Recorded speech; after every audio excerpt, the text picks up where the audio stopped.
100 ದಿನಗಳ ಓದು ಆಂದೋಲನ ಕಾರ್ಯಕ್ರಮ.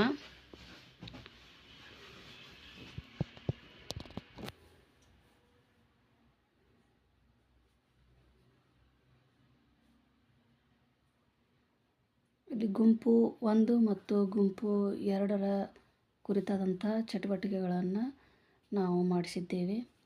ಗುಂಪು 1 ಅಂದರೆ ಬಾಲವಾಟಿಕದಿಂದ 2ನೇ ತರಗತಿವರೆಗೆ, ಗುಂಪು 2 ಅಂದರೆ 3ನೇ ತರಗತಿಯಿಂದ 5ನೇ ತರಗತಿವರೆಗೆ ಅಂತ ನಿಮಗೆಲ್ಲರಿಗೂ ಈಗಾಗಲೇ ಗೊತ್ತಿದೆ.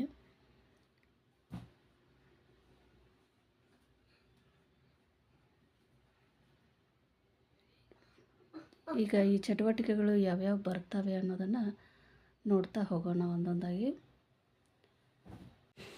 ಇದು 6ನೇ ದಿನದ ಚಟುವಟಿಕೆಯಾಗಿದ್ದು 9/12/2024ರಿಂದ 14/12/2024 ಇದರ ಅವಧಿಯಾಗಿದೆ. ವಿಷಯ ಬಂದ್ಬಿಟ್ಟು ಶೀರ್ಷಿಕೆಯ ಮರ.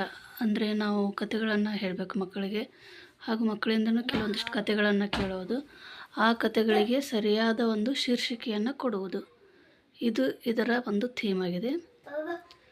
ಉದಾಹರಣೆಗೆ ಇಲ್ಲಿ ಮೊಲ ಮತ್ತು ಸಿಂಹ ಅನ್ನುವಂಥ ಕಥೆಯನ್ನು ಹೇಳಿ ಅದಕ್ಕೂ ಶೀರ್ಷಿಕೆಯನ್ನು ಕೊಡುವುದು, ಜಾನ ಮೊಲ ಅಂತಂದು ಹೇಳಿಬಿಟ್ಟು.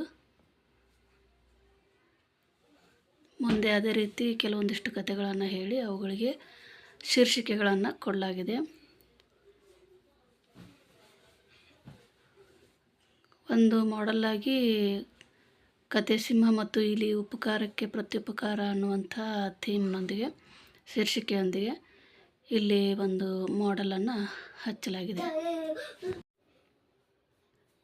ಅದೇ ರೀತಿಯಾಗಿ 6ನೇ ವಾರದ ವರದಿ 2ನೇ ಗುಂಪಿಗೆ ಸಾಹಿತ್ಯ ಕ್ಯಾಲೆಂಡರ್ ಅಂತ ಇದೆ. ಅದಕ್ಕೆ ಸಂಬಂಧಪಟ್ಟಂತಹ ಕೆಲವೊಂದಿಷ್ಟು ಮಾಹಿತಿಗಳನ್ನು ನಾವಿಲ್ಲಿ ಹಂಚಿಕೊಂಡಿದ್ದೇವೆ. ಈ ವಿಡಿಯೋ ಇಷ್ಟ ಆಗಿದ್ದರೆ ಲೈಕ್ ಮಾಡಿ, ಶೇರ್ ಮಾಡಿ. Thanks for watching.